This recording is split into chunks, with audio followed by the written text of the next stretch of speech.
Hi you guys, I am Mindy and today I am here to talk about what it is like being 2 years left from Mormonism, out of Mormonism, after Mormonism, I don't know. My 2-year ex-Mormon anniversary is November 28th, so this is going to just be kind of a review, a recap of my second year of leaving Mormonism. The first thing is in my second year of leaving, it definitely has felt like we've been gone forever. It's definitely shifted where I don't see myself as Mormon. When I first left, it was like I left, but I'm still Mormon, but I'm not Mormon, and it was kind of this weird conflicting feeling. But now that we've been out 2 years, I really do feel just not Mormon. I've left behind a lot of the shame and guilt for like choices I've made or choices I continue to make, and it's been really good. I'll start with the light-hearted stuff first. So we're gonna start with coffee. So this year, I kept trying, guys. I kept trying coffee. I tried and I tried and I tried coffee, and it just never got better. It just never tasted better. I'm very sensitive to coffee for some reason. If I drink it on an empty stomach, particularly, I get really, really sick, and it's just a bad time. I will drink like a frou-frou coffee every once in a while. Like Greg and I will go out and treat ourselves. Sometimes I'll get like a frappe or something that's really sugary, and that's fine, but it's still not something I look forward to or want. Greg drinks coffee every day. We have a home coffee maker. He likes it. I don't like it, and it's so disappointing because I want to like it. I feel like such a bad ex-Mormon. Like, usually if we go out, I'll get a chai tea latte because I really like chai tea, but like Mormons drink chai tea, so it's not even special. It's fine. I want to talk about alcohol for just a second. It was 3 months after we left, we tried our first alcohol. When we first started drinking, I could drink and drink and drink and drink and drink all day and feel nothing. Like literally feel nothing, or just like feel maybe a little tipsy. That has changed drastically. So my journey with alcohol tanked this year because I had fun trying alcohol in the first year. Like I could just drink and it wouldn't affect me. Definitely found out alcohol is disgusting. In May of this year, my sister and I had a girls' night and we drank a lot, and I got so sick. Like so sick. Like I never puked, but I felt so nauseated. It felt like the worst flu of my life. I laid on the bathroom floor in our hotel just like dying for hours. I think I was sick for a solid like 3 hours. I just felt terrible.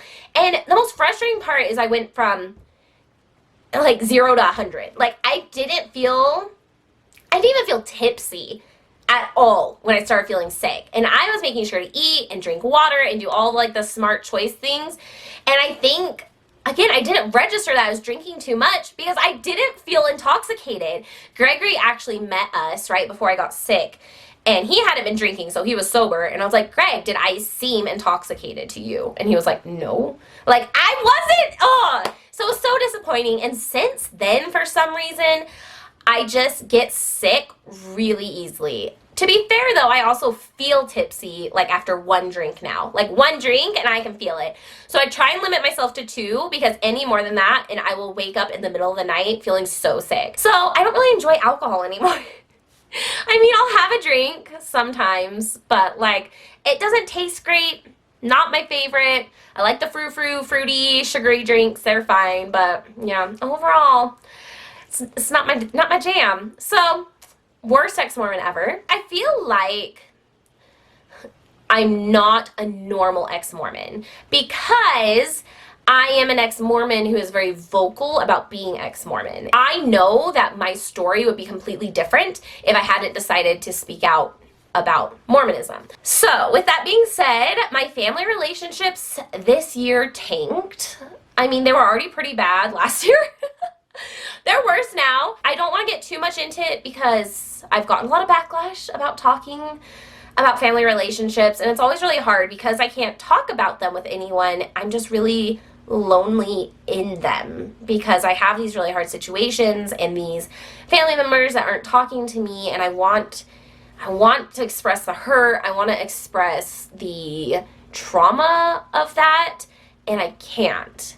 And I told Greg, I was like, I never know, where does their story end and mine begin? Like, I feel like I should be allowed to tell my story, but because it involves them, it's this really weird give and take. To surmise, I have a couple family members absolutely not talking to me. One expressed that they didn't want to talk to me, and the other one was semi my choice, semi their choice. I expressed some boundaries and they didn't want to respect those boundaries.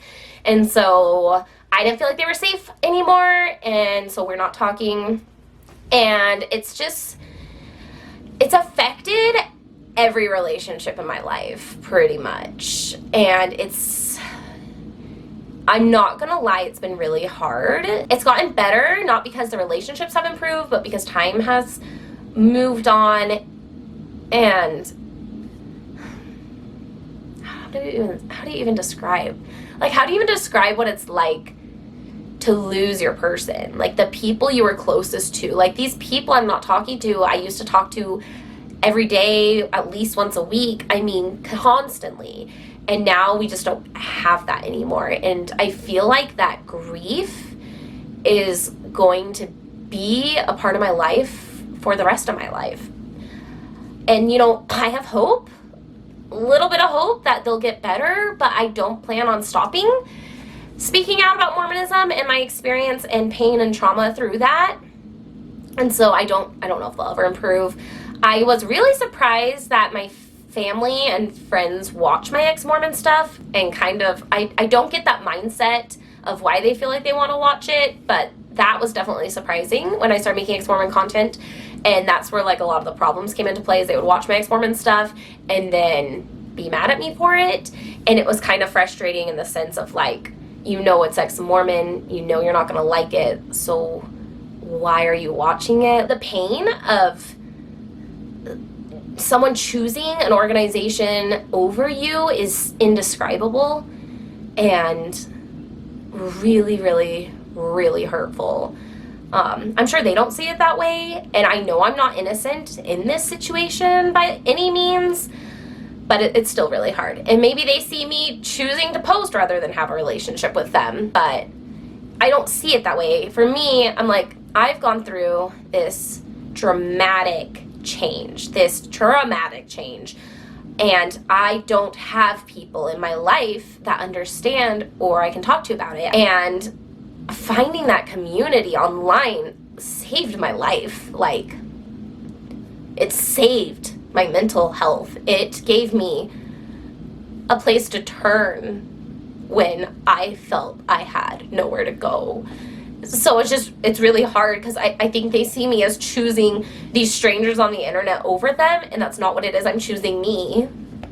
Like, I'm choosing what's best for me and my mental health. And it's just really hard. It's really, really hard. I should do a whole video about family relationships, but again, it's just hard because I don't want to cross boundaries. But family relationships, not great. I do have some really great ones. My mom, it has been incredible. Like, honestly, she knows I make ex-Mormon content, but she doesn't watch it, and she just chooses me. And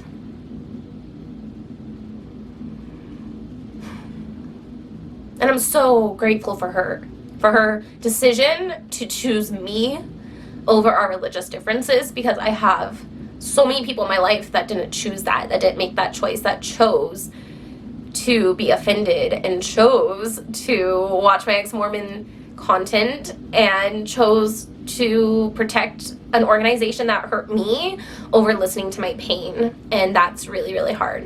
Okay, I'm gonna move on from relationships. The next thing that kind of ties in with that is I've had a really hard time this year struggling with my ex-Mormon content, probably because it's disrupted my relationship so much, but specifically feeling like a terrible person for making it. It's like a complicated feeling. When you're Mormon, like, anyone who speaks out against the church is like the worst evil almost. Like, the worst evil you can be is speaking out against God's one true religion. And some of those deeply ingrained indoctrinations, like, live inside of my soul still and haunt me still. And so I really struggled with feeling like the villain. I just try to process through that I can be the villain in someone's story without being evil or being the bad guy myself. And that's like a really conflicting thought, and it was really hard for me to hold both those thoughts in my brain because they constantly conflict. They constantly go against each other. Like, how can you see me as the villain, as this horrible person, but I'm not evil. I'm not bad. I'm not bitter and mean and angry and all these things, these labels that get put on me. And it was hard to just trust my own self and my own labels and how I view myself, and to push that off. So that's definitely something I've been processing this year, is those, I mean, I've almost deleted my ex-Mormon social media more times than I can count because of this feeling of just being awful and evil and terrible. This is such a small part of who I am. Like, this is not even a tenth. It's not even tithing. It's not even a tithing part of who I am. And it's hard because to Mormons, it's all I am, is an angry, bitter ex-Mormon who's being just awful. So, processing that, I guess I'll end with just saying, I continually, even with all the negative of everything I just said, I continually feel like I'm finding myself. I left Mormonism and became a blank slate, because what I was, every decision I made, every value I had, everything in my life was, I was a Mormon, and this is why I did that, and this is why I make these choices. And it was terrifying, honestly, at first, to be like, I don't know who I am. Like, I'm 30 years old, and I don't know me. I am a stranger to myself. And being out this second year has just, I really feel like I'm starting to figure that out. Like, I really feel like I'm coming to myself and what I believe and what I like and what I want and what I need. And it's been hard and beautiful and freeing. And I feel so much more confident than I ever have in my life. I feel so much happier than I have in maybe my entire life. I am just at peace. When I was Mormon, I was constantly being who I was expected to be rather than who I really was. And now that I have relaxed into myself and found those pieces of me that I didn't allow when I was Mormon, it has been the most incredible, beautiful experience, and worth all of the pain and all of the heartache I've gone through. I feel like the first year was shell shock, but I feel like the second year has been really good, really healing, really hard,